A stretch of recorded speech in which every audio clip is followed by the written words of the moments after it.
Welcome to the Jill on Money podcast. It is Wednesday, October 28th, and we are delighted that you are joining us. We are trying to take the crazy part of your financial life, remove it from you, dismantle it, figure out what's best for you and your family. That's what we do here. We are absolutely hyper-focused, Mark and I, on trying to make you less stressful during what is already a stressful time. To get in touch with us, all you have to do is send an email. Ask Jill at jillonmoney.com. Ask Jill at jillonmoney.com. And great news, we are now setting up phone interviews. Really not phone, but computer-based interviews. So I could hear your voice and you could hear mine. Today, we have Alex, who is on the line from New York. So Alex, welcome to Jill on Money. What can we do for you today? So I'm calling to help my mom figure out her financial stuff, or both my parents, really. My mom is a retired JAG, and my dad is a high school teacher, but he's been out of work for a couple of years. So they've fallen into a lot of credit card debt. They're still raising my 3 younger brothers at home. In January, they just kind of hit the bottom. They completely filled all their cards, and they didn't really have any options. They've been borrowing money from me, about $5,000 for bills since January, and another $5,000 to buy a service dog for one of my brothers. When my mom found out you could take money out of your retirement accounts during COVID, she did that because she wanted to pay me back. And I obviously think that's not a good future plan. I don't need that money right now. And they obviously needed a lot more. So I had sort of written it off as like a gift or investment in their financial future. So my main question is, what should we do with the $10,000 she took out of her IRA? I think we could pay off some debt with it, but I want to get your opinion. How much money is in the IRA total? About $35,000 in IRAs, Okay. 25 in a traditional and 10 in a Roth. Is the 25, when you just said 25, is that 25 was 35 in the traditional? No, it was a total of 25 and 10 before taking anything out. And they took $5,000 out of each because they wanted to spread it between their two accounts. Okay, got it. There's no income right now? So my mom has Social Security, disability, and VA disability, plus dependent stuff from both of those places because of the boys. Their total income right now is from that. How much is that? That is about $5,700 a month.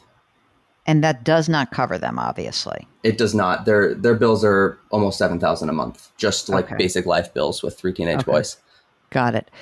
Well, I mean, look, they do have low income right now. So I don't think it's a big deal to take the money. How old are they, by the way? Just say you said they're both 50. 50. So they're over 50. So, there's no 10% penalty because they're withdrawing this money before 59 and a half. The penalty's waived. But is there a real COVID related loss for your dad or not? Well, he was out of a job a couple years ago, but was able to get sub jobs and temporary jobs until COVID, and then really hasn't had any jobs. All right, so then it's legit. So what else is outstanding in terms of debt right now? Yeah, so they have the total of $70,000 in credit card debt. And holy crap! Yeah, so it's pretty big. That's why I'm thinking they need to pay some of that because it's a big bill every month too. It's $1,500 of their monthly expenses is just those bills. They have their mortgages. They have their main mortgage. They've got $225,000 left, and then $30,000 on a secondary mortgage, which is at 7%. The first is only 3.8. The second is a home equity line of credit or a home equity loan. I'm not entirely sure, but I know it's a 7.125%. And of course, that's obviously less than the credit card debt. Yeah, their credit cards are. Most of it is at 10%, 43,000 at 10%, and then 25,000 at 15%. Yeah. This is not great. How about you? Tell me a little bit about your life. Me and my fiance and I both live in New York, and we're both engineers. So we actually make over $300 a year. We have high cost of living, obviously, but we plan on moving back to Seattle in a couple years to get married and buy a house. So we have safety nets of $40,000 and $60,000 ready for a down payment. We obviously need almost $200,000 to buy a house in Seattle. So we're slowly getting there, and we're saving for our wedding. So this is really a completely crappy situation, obviously. Um, any other assets that they have? You said your dad was a teacher. Does he have an old retirement account floating Yes, around? yes. So he has a 403b with 133,000 in it. So that's Okay. their real retirement. My mom didn't even know about that actually until I started asking questions for this show. Dad was a teacher. Does he have a pension benefit that's coming to him eventually? I don't think so. I'm No? pretty sure Okay. his school just does the 403b. You may want to just check that out. Usually, if it's a Yeah, I will. municipality, there is a pension benefit. $5,700 a month is a lot of money coming in.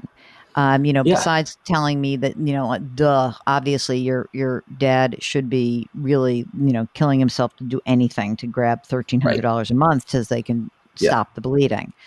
right. I am loath to touch the 403b, that Yeah, 130 some odd right. $1,000. I am toying right this second with the IRA accounts in my brain. I think so. Yes, when you said to me, what should you do with the 10 grand that they did pull out? Then Yeah, pop it down on the higher interest credit card debt. Okay. okay. That makes sense. Um, I'm leaning towards this. Mark, you're allowed to weigh in on this also. I'm thinking about blowing out of the IRA accounts, all of them in one fell swoop, getting rid of the 15% credit card and whatever of the 10% you can get rid of. Paying the piper, their tax rate's going to be lower this year probably than any other year. And Definitely. doing it in a year where you can get your money out and spread your tax liability out over 3 years is pretty awesome. I think I want to do that. I think we should leave that 403b alone Yeah, because it feels they like got to their have, real retirement. yeah, exactly. So beyond that, obviously, if your dad were to get a job, Yeah. the ideal scenario would be this. So we pay off as much of that credit card debt as we can, right? But Mhm. really, when dad gets a job, you got to refinance this mortgage and you Yeah. got to make it one big mortgage. They may even be able to qualify on your mom's income, but I would probably Mhm. refinance and take as much out as I could to get rid of all the outstanding debt once you do the IRA thing.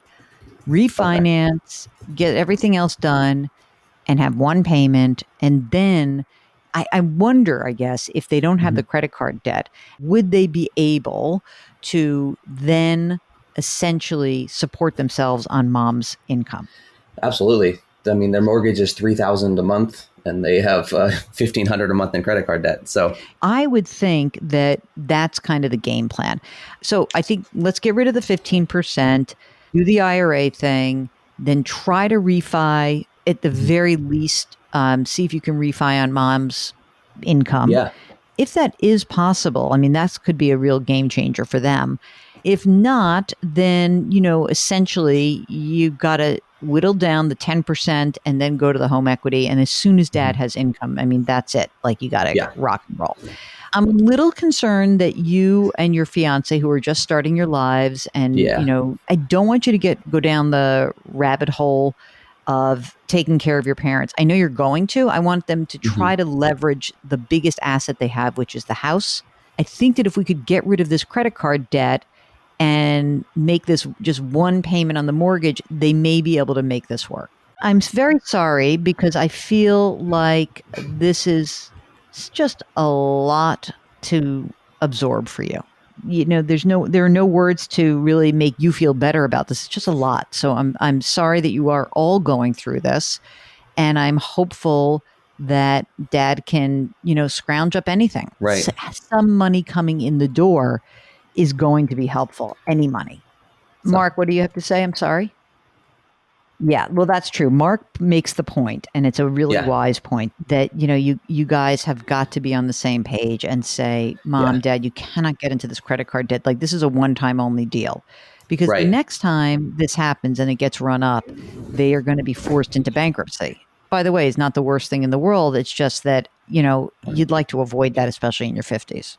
Yeah, and I think next time I'll be in a good place to help right before this credit card debt starts rather than at the very end of it. That's exactly right. Cleaning up after the fact is really hard. Yeah. So, I wish you all the best. And I thank you so much Thank for you. calling.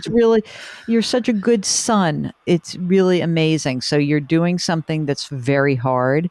And we are really hopeful that you continue to flourish in your own career and you work hard. And if you ever have any questions about your own stuff, don't hesitate to get back in touch with us. I definitely won't. Yeah. I've been listening to your show for a long time and it's definitely influenced it. That's why we have the safety nets. So that's great. Thanks so much, Alex, and good luck to you. And let me know if there's anything else we can do. Oh, well, thank you. Okay, well, that's it. That is the program. If you, like Alex, have a question about your life, your financial life, your parents' financial life, if you got a problem and it's a little overwhelming, don't hesitate to reach out to us. Send us an email, ask Jill at jillonmoney.com. We'll get you on the air live with us. It's really fun. You can also hop onto our website, jillonmoney.com. And there you have a contact button. You can get in touch with us. You can also sign up for our free weekly newsletter, which Mark works very hard on. So we encourage you to do that. As always, we want to remind you to wash your hands, wear your masks, maintain your physical distancing, and please put your hands metaphorically on someone's back. Do something nice for someone else today. We'll talk to you tomorrow.